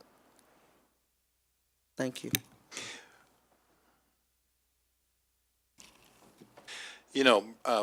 Bruce, as it relates to the TNAP, I think it'd be helpful to have either your office or the city attorney lay out the nature of what this is intended for and the purpose of it. I know it was done because of the tornado at one point in time, I believe. Wasn't that correct? Correct. In 97, so there were some unique situations. I mean, we have money that we provide through CDBG for certain areas. We have other monies that we provide through this neighborhood plan that we're doing. And I've always had questions in my own mind about how this program really can work effectively for the city. So if somebody would just give us a kind of outline on that, I think that'd be very helpful. Director Adcock. I have another issue. Okay, go ahead, please. Thank you, Emily. It's not for you. Oh, okay. Thank you. Thank you for the report. Mr. Honeywell's office today, as well as the city manager's office today, plus my phone today, has been kept very, very busy. We have a situation that Waste Management did not pick up the recyclables this last week. And we're getting all these phone calls. Plus, when people are calling Waste Management, they're being treated very hostile and told that they're not going to pick it up for 2 weeks, and they don't care if it's running all over the street. They say it was an act of God and that they have no responsibility for picking it up. I've asked Tom to check to see what we can do because they're refusing to pick up the recyclables that we have a contract that they will pick up. So, Tom, have you found anything? Director Adcock, I've looked at the contract. There's a section in the contract that deals with emergency service situations that say that the areas can be suspended and then the city can negotiate with the contractor or Waste Management for any additional compensation or overtime. The problem I've got is that the language in that section talks about hurricane, tornado, major storm, natural disaster, or other such event. And snow that was gone pretty much enough by noon on Friday for people to get around without any problems doesn't strike me as a major storm. It strikes me as a mist collection, which under Section 5 they're supposed to take care of immediately, or within 4 hours, which they probably couldn't do that day, but on their own at their cost. Now, as I understand it from Mr. Honeywell, we were able to get our crews out on Saturday.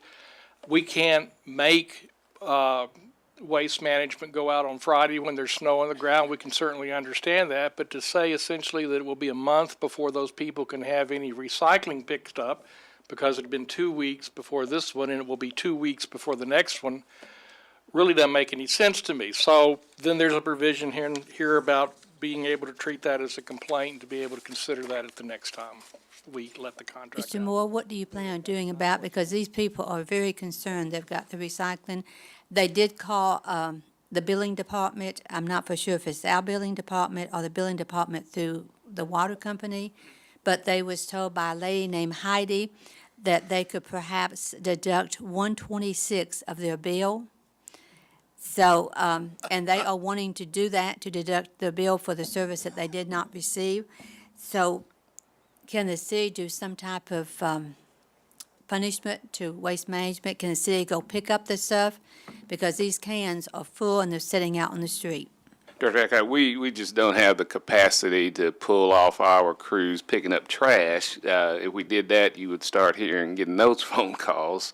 I was really just made aware today. I knew our crews were out. I updated you all about that over the weekend. We're going to visit with them. I think they're making a mistake, and I've just now listening to Tom's language. I would tend to agree with him. So we're gonna have some dialogue with them first, even later tonight, actually. So we'll keep you informed.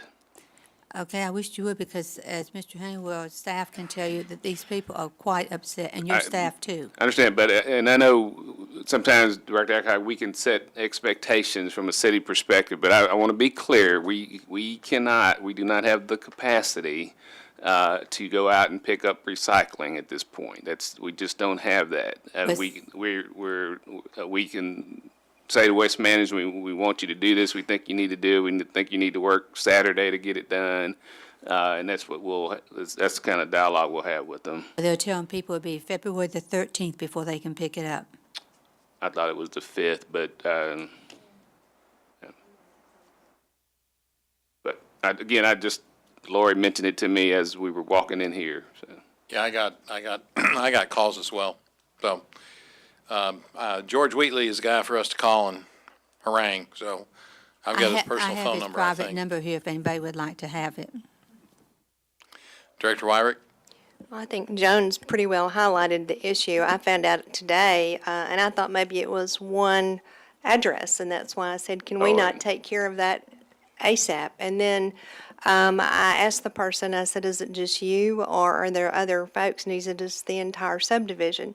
And then I get an email from Otter Creek, and they've not been picked up. Is it just Ward 7, or is it the whole city? It would have been their Friday routes. The gold Thursday. route, it's 10,000 people.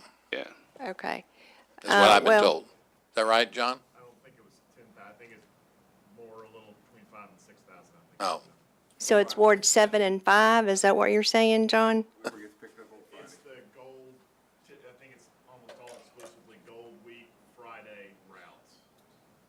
Okay. It's all Ward 7. Well, I'm thinking it's all of Ward 7 is what I'm thinking. I can't say it's exclusively Ward 7. Yeah, this is unacceptable. They were last picked up on January the 8th. And what I heard was it was going to be the 5th, and that's 1 month without recycling being taken care of. So I'm like, Joan, people are, if we're gonna press the issue of recycling, then we need to be prompt in picking stuff up. And I know we had storms and all that kind of stuff, but the city, stepped up and picked up what they were supposed to. So we need to really put the hammer on them to get this done. It's not acceptable. And I said Lori mentioned it, she did mention it to me as we were walking in, but Director Wyrick did send me the email earlier in the day from Otter Creek, and that's when we found out it was more than just that one person. Well, it was Congressional Boulevard, which is off of Crystal Valley, was the Right. first one. And then, we were here tonight, I got it from Otter Creek. So those people on fire out there, we need to put them out. We need to get this picked up. Director Wright? Thank you. It looks like it would be Ward 6 as well, but I haven't heard any complaints about it. But my question for the city manager is, when is this contract up? 7-year deal. 7 year? This is a contract that was entered into through the Solid Waste Management District. Isn't that right, Tom? It Covers Little Rock, North Little Rock, and Sherwood. It's a 7-year term that would last until April 2nd, 2019. So we don't have any leverage to say this will count against you? No, it says 7 years. No wonder they're talking so crazy. All right, are there any other questions? Interesting. Director Wright, I'm sorry, I didn't hear what you said, but it's 30-something pages. I got it shortly before the meeting and realized I think we've got a pretty strong argument, and Okay. that's as far as we've gotten. I would like to have you respond to us in writing what we can do. I would be happy to do so. Because the people in Southwest, the Otter Creek area and everything, they want some answers. Thank you, Tom. All right, if there's nothing else, thank you all for attending.